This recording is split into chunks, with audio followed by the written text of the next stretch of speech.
God aften og velkommen til På Samfundets Rand, dit lokale magasin.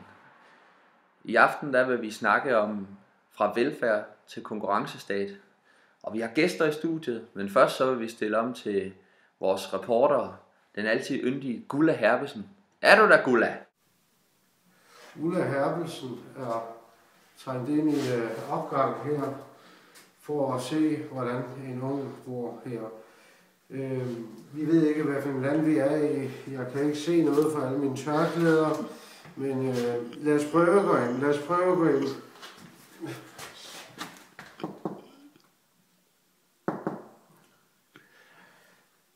Det er Gula Herbelsen. Der er ingen, der åbner. Vi prøver at gå ind. Det er rigtigt, hvordan et ungt menneske bor her.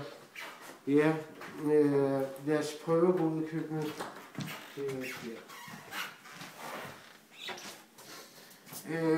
Lille hyggelig lejlighed, som når jeg selv bor på hotel så mange gange, så fremragende toilet, hvis du lige vil kigge. Ja. Det er dagens Danmark, vi har nu her. Det er dagens Danmark, hvordan det er at leve som ung. Ja, og de primitive ting, størstativet fra dengang jeg selv var barn, det er jo en hel år siden. Jeg ved ikke, vi tror, vi må vende tilbage. Der er ikke rigtig nogen hjemme. Han kommer hjem lidt om lidt.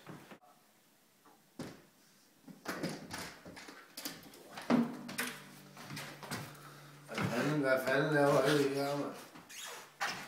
Hvad helvede laver Gula Herbelsen i min lejlighed, mand? Ej, men for sat. Jeg er lige ved at spille nede på gaden, man, for at tjene en ekstra kling. Der er jo ikke noget arbejde at få, vel? Jeg søger over 100 ansøgninger om dagen, mand. Men der er sgu ikke nogen, der har brug for sådan en lille spilmand som mig, vel? Nej. En skide bare kan man få på det her, nu. Hvor man sagde hulen, med sig ind i himlen. Eller så, ja, et eller andet, så ved du hvad, du? Det gider jeg ikke. Hvad skal vi? Skal du have et interview med mig, eller hvad?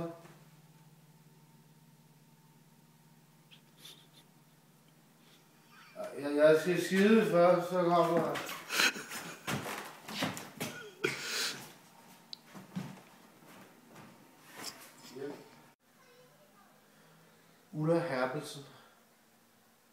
Gula Herbelsen hedder jeg. Er fuldstændig i chok. Er det unge mennesker, der ser sådan ud, der prøver at overleve her i samfundet? Eller hvad er det? Vi må tilbage til studiet. Gula Herbelsen.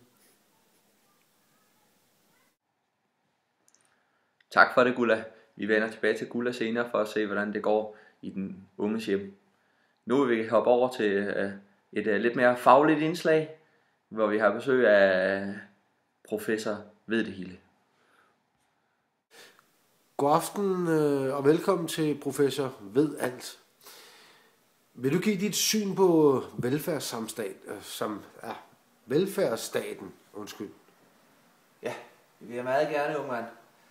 Velfærdsstaten var jo noget, der kom allerede en gang i 50'erne. Og det er jo noget, der er bygget op omkring, at der skal være lighed til alle og plads til os alle. Det har givet os gratis sygehjælp, skoler, institutioner og alt, hvad vi har brug for, og givet os et trygt samfund.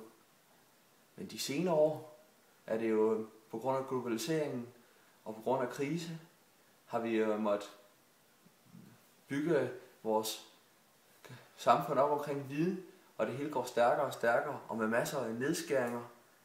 Og i dag skal vi, især vores unge mennesker, være meget målbevidste, og vi må alle sammen give og tage lidt for, at vi kan opretholde vores gode velfærdssamfund.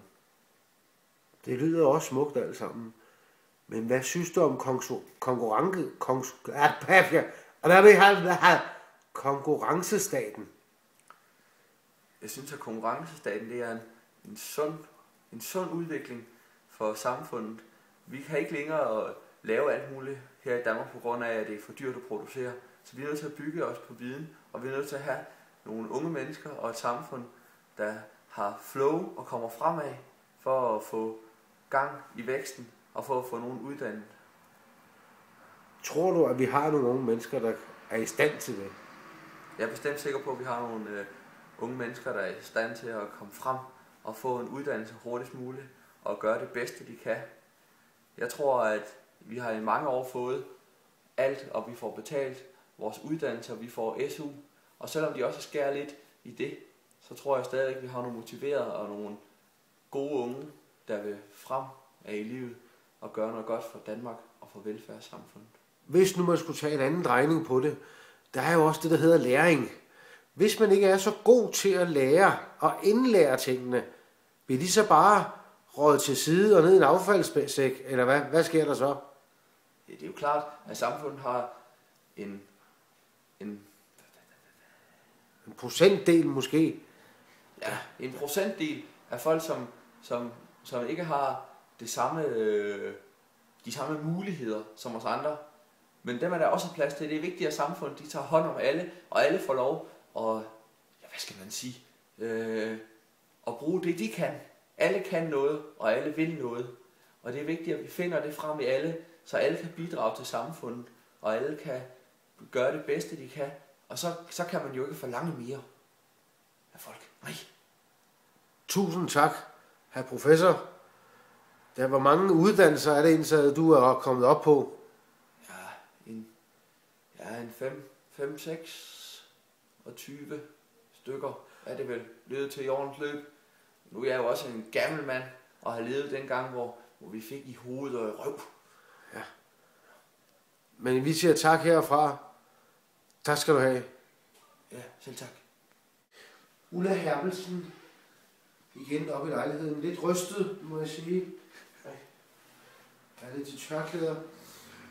Vi venter stadig på vores ven, som vi mødte i hans lejlighed. Vi skal snakke om, hvordan han ser den sociale og væksten her i Danmark, og hvordan han lever sit liv. Det prøver vi på. Jeg synes, jeg kan høre noget derudefra nu. Jeg sætter mig lige ned her og er klar til interview. Godt. Ja. Ja, goddag unge mand igen. Goddag unge mand. Hvad synes du om velfærdsstaten? Hvad jeg synes om velfærdsstaten? De skærer jo i lortet, mand. De skærer ned. Det er min sidste guitar, det her. Sidste guitar. Og sidste 3-4 bajer. Det var jeg tilbage. Nej. De skulle til at give mig ned i banken for eksempel. Når jeg går derned i banken, så kunne det første de kunne gøre, det var, at de lige kunne låne mig 1 million måske, så man kunne komme lidt i gang, ikke? Men nej, vi har ingen penge hernede i banken jo. Ej, ved du hvad, de har ingen penge overhovedet. Og jeg har skrevet, jeg ved ikke hvor mange ansøgninger, til børnehavepædagog, vuggestuepædagoger. Og der må man jo ikke passe børn, fordi man er en mand, vel? Altså, det er jo ikke en skid med, at jeg lige får en enkelt bar efter arbejde, vel? Men, og så siger de, at lugter af øl jo. Det er jo lakridser. Det er jo lakridser, jeg spiser jo. Men jeg prøvede også at lave en sang dernede til børnehaven. Kom her og sæt jer på mit bløde skød. Det kan godt være, det er lidt hårdt, men det kan også ondt på mig jo. Altså sådan en, den kan de ikke høre, vel? Så, hvad kan man gøre? Skål. Var der flere spørgsmål? Gula Herpelsen. Jeg er dybt rystet. Dybt chokeret. Ja, goddag. Vi kommer fra Lokal-TV'et på Samfundets Rand. Ja, har du lyst til at spørge, eller har lyst til at svare på nogle spørgsmål? Ja, så skal det godt nok gå stærkt. Hvorfor skal det gå stærkt? Jamen det er fordi, at jeg skal i skole, og jeg skal nå at tage min handelsskole, så jeg kan komme videre. Okay, men så gør vi det hurtigt. Hvad synes du om velfærdsstaten? Jamen, altså jeg synes jo, at vi lever i et godt samfund, og vi har velfærdsstaten, den fungerer jo godt. Vi har jo...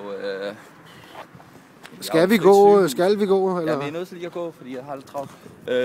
Vi har... velfærdsstaten fungerer jo godt. Vi har jo sygehus, og vi har frit af det hele. Men jeg synes jo mere, man kan sige, at vi har bevæget os over i en konkurrencestat, vil jeg sige, fordi at, altså, vi har meget travlt, og der bliver sådan skåret i tingene, fordi der er krise og alt det. Og nu har de jo skåret i SU'en, og vi skal til at vælge hurtigere og sådan noget. Hvad gør det for dig, når de skærer i SU'en? Jamen, det gør jeg nødt til at... For helvede! Det gør jeg. Det må du undskylde. Ja, det er ordentligt. Det gør jeg nødt til at vælge rigtig første gang og komme fremad. Ja. Så jeg kan blive accepteret for det, jeg gerne vil, at komme fremad i samfundet. Ja. Jeg synes, at det er lidt, hvad skal man sige, det er pres. Der bliver lagt et pres på os. Hvad er det, du læser til? Jamen, eller hvor mange ting læser du til, vil jeg hellere spørge? Altså. Jamen altså, jeg læser jo til sådan noget handels, noget, så jeg kan blive sådan noget, måske på længere sigt noget lærer, eller noget butikschef, eller noget økonom, eller et eller andet sjov. Og så... Hvad synes du om alle de der kontantmodtageshjælpere, der sidder derhjemme og ser Eurosport hver evig eneste dag, og bare får kørt penge ind på kontoen? Hvad synes du om dem? Jamen, jeg synes også, at de burde give lidt til samfundet. Altså, vi knokler her for at Hvad hvis de ikke kan? Hvad hvis de ikke kan? Jeg tror på, at alle kan bidrage til samfundet. Og jeg tror på, at vi alle sammen kan skabe lighed, som gør, at vi får samfundet på ret køl igen. Skal du skynde dig nu, eller hvad? Ja, nu skal jeg skynde mig. Nu skal jeg altså videre her i teksten. Det sidste råd til dem, der sidder på sofaen derhjemme, hvad er det? Det er... for helvede! Find ud af, hvad I er gode til. Og så kom i gang. Tak for det. Hej. Ja, farvel. God tur. Yes, hello. Now we have come here and find a good guy here. She wants to tell us something about the welfare state.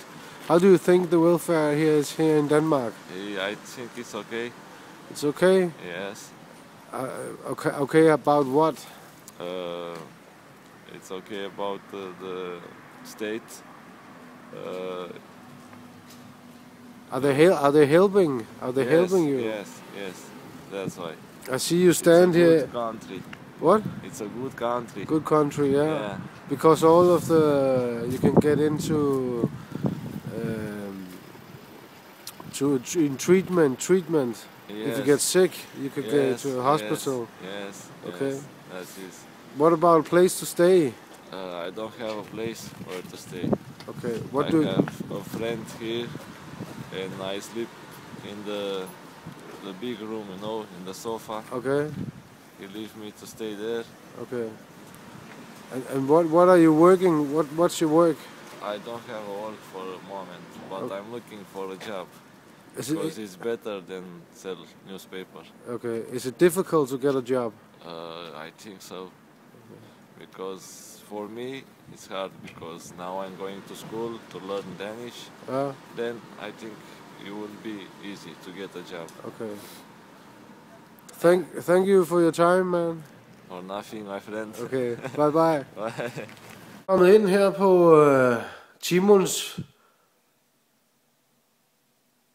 Timon Fingerbøls kontor jo. Han har lidt vasktøj, lidt hygge, men det er jo sådan, han står for. Timon, hvad synes du om velfærdsstaten i forhold til konkurrencestaten? Eller vil du hellere udtrykke det på en anden måde? Nej, men jeg vil jo sige, at velfærdsstaten, det er jo noget, vi har haft op igennem mange år. Og den er blevet ændret her de seneste år. til en mere konkurrencestat, efter vi har fået en masse globalisering, og vi satser på, at det danske erhvervsliv det skal leve videre på især viden. Det er noget, du godt kan lide? Det er noget, jeg godt kan lide. Jeg synes jo, at vi alle sammen burde uddanne os til noget kæmpestort, og at jeg tror på, at hvis alle tager en uddannelse, så skaber det mere lighed i samfundet. Ja. Nu må jeg spørge dig om en helt anden ting. Ja. Jeg kan se, at du har skiftet briller nu jo. Fordi du er jo nogle gange blevet sammenlignet med selveste Harry Potter. Hvad har du om sådan en kommentar? Jamen det er rigtigt nok, at jeg har skiftet briller. De var også umoderne, ligesom velfærdssamfund. Jeg har fået moderne briller fra fremtiden. Med lys og hele svineriet. Det er smart. Vi har jo sparekniven fremme. Hvad har vi fremme? Sparekniven. Vi har sparekniven fremme her. Det er sparebøssen. Der kommer alle de penge i, at vi sparer rundt omkring, når vi skærer på SU. Der blev lige nok til et par nye briller til mig. Og så er den altså også lavet i guld, kan jeg se. Er det 24 karat, eller hvad? Ja. Men det er fordi, det er ikke alle steder, der skal spares. Det er de rige skal ikke spare. De skal ikke give. Nej. Nej, det er dem, der kører det samfund her rundt. Det hele det skal privatiseres. Og så er det jo bare synd for dem, som ikke gider at læse røven og lave noget. Og hvad mener du med, at de ikke gider at lette røven og lave noget? De sidder derhjemme og ser Eurosport hele dagen. Jeg er træt af det. De har ikke noget Gucci-jakkesæt og fine skjorter ligesom mig. Jeg er træt af det. Jeg er simpelthen så træt af det. De klynker hver gang man tager lidt. Men hvad giver de samfundet? Det er ikke 1980'erne og starten af februar, hvor man får sidde 7 år derhjemme, og så bagefter 5 år. Nu har man 2 år til at finde et job. Og hvad sker der, hvis man ikke får dem i gang? Så ryger de på kontanthjælp. Og hvad sker der så? Så er der jo ikke noget at gøre. Så er de fortabt. Hvis de ikke selv kan trække sig op og få et samfund, så kan vi ikke hjælpe dem. Vi er her for dem, som kan finde en lige vej og gøre det hurtigst muligt. Vi er her ikke for dem, som bliver ved med at holde i bremsen og tro, at vi lever i 80'erne og 90'erne. Vi er et moderne samfund, og vi er et konkurrencesamfund. Og hvis vi ikke har viden her i Danmark, så har vi ingenting. Tak for det. Vi takker af her for Jimon. Hey, fingerbøtte, eller hvad du kalder dig selv. Farvel og tak. Vel.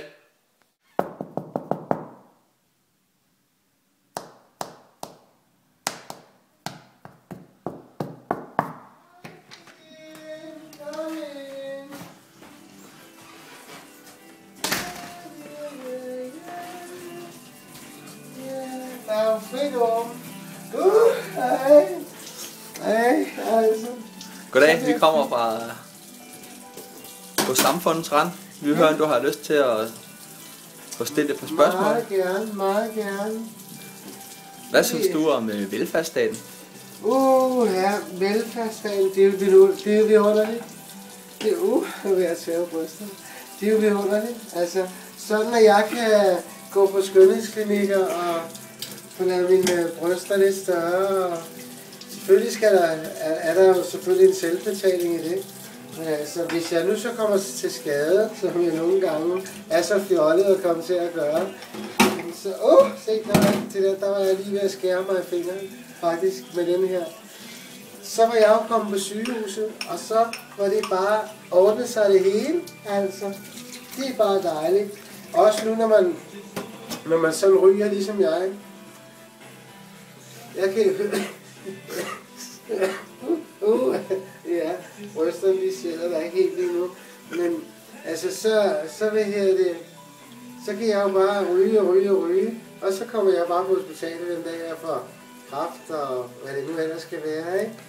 Men altså, ja. Men synes du ikke, at velfærdsstaten har ændret sig måske mere til en konkurrencestat, hvor man også selv er nødt til at give noget for at få det hele? Ja. Hold det op. Der skal man altså løbe stærkt. Der skal altså mange kunder igennem butikken, hvis du forstår sådan en lille en. Der skal altså mange kunder igennem butikken, men heldigvis, så er det jo ikke. Nej, kan du ikke lige binde mig her? Fordi nu står jeg og tæver det hele jo. Nå, jeg holder fast her sådan her. Så kan jeg lige lade det her opvask stå. Der kommer nok også en af tager den for mig jo. vi har au pair her i huset jo. Jeg vil sige, at man skal løbe meget stærkt i dagens Danmark, det skal man. Der er uddannelser, og man skal nå det hele. Man skal helst være meget højt uddannet for at være noget her. For at være noget her i dagens Danmark. Og det er jeg jo også jo.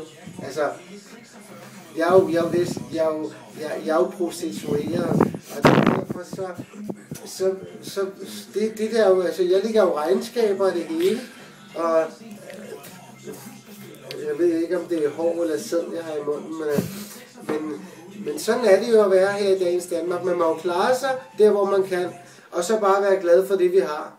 Er det ikke det også ham, George Foreman, eller er det George Bush, der siger det? The free world. Men synes du ikke, at det er bedre at give at man skal lære de unge, at det er bedre at tage en fin uddannelse, og man skal... Jo, det lyder da meget godt alle sammen, altså det gør det da, men en uddannelse, jamen det her det er da også meget lækkert uddannelse at få, som jeg har tænkt mig at oprette, altså det er nemlig lige herinde det foregår. Kom du med herinde og se.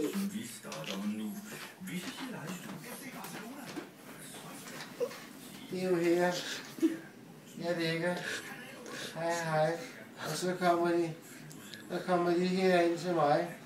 Og så går vi lige ud igen. Og så skriver vi lige under herude på, at de har været her. Og så bliver de jo sendt til skat. Så jeg snyder altså ikke om sådan noget der. Så skal du lige have en lille tur? Ja, tak. Jeg tror, vi siger tak for nu. Nå, så ja, det er jo. Farvel og tak. Farvel. Jamen, det var jo så vores bud på at lave sådan en lille sjov film om velfærdsstaten kontra konkurrencestaten, ja. Vi mødte nogle forskellige mennesker, men et eller andet sted, så tænkte vi også, at dem kan man sgu sagtens møde ude i det ganske danske land her. Altså, der er nogen, der både er for og imod. Den udvikling af samfundet, der er stadig. Lige præcis. Og det er jo en skarp drejning, at den tager. Ja. Altså, og det tror vi på, og det vil den blive ved med at være. Altså, det tror vi. Men vi er jo også opmærksom på, med det vi også har læst og set på videoer og sådan noget, at det har jo altid lige siden kartoffelkuren og sådan noget i 80'erne, har vi altid været nødt til at måtte skære ned for at kunne få gang i samfundet igen og ændre strategi. Ja. Og i tegn med, at der bliver globaliseret og alt muligt, og vi ikke kan lave alt det her hjemme, som vi kunne førhen, så bliver det jo mere konkurrencemindet, og vi er nødt til at satse på viden, så vi er nødt til at uddanne en masse unge mennesker. Selvfølgelig, og det er lige for Slytter, altså for Slytter kartoffelkuren, så er de jo også nødt til at gøre det nu her i den nye regering. Ja. Er de også begyndt at skære ned og finde ud af, hvad for nogle love og rammer og regler, man kan lave for SU'en også, og alt det her med, at de skal op til nogle eksamener for at få deres kontanthjælp og alle de ting her. Så det der eufori om, at vi bare kan få det hele alt sammen, så det begynder at slække lidt på tingene. Også for at det store hjul kan køre rundt, tænker jeg. Ja, for at vi kan opretholde alle de der almindelige goder og glæder, som vi har. Med at have sygehus og børnepasning og alt det. Hvis vi skal opretholde de grundstenene i velfærdssamfundet, så er vi altså nødt til at give lidt. Ja. Men var det ikke det? Det var det. Vi håber, I har nyt film. Ja, vi har i hvert fald haft det helt vildt sjovt. Og I også synes, det er en sjov vinkel at se herfra. Vi takker herfra. Hej!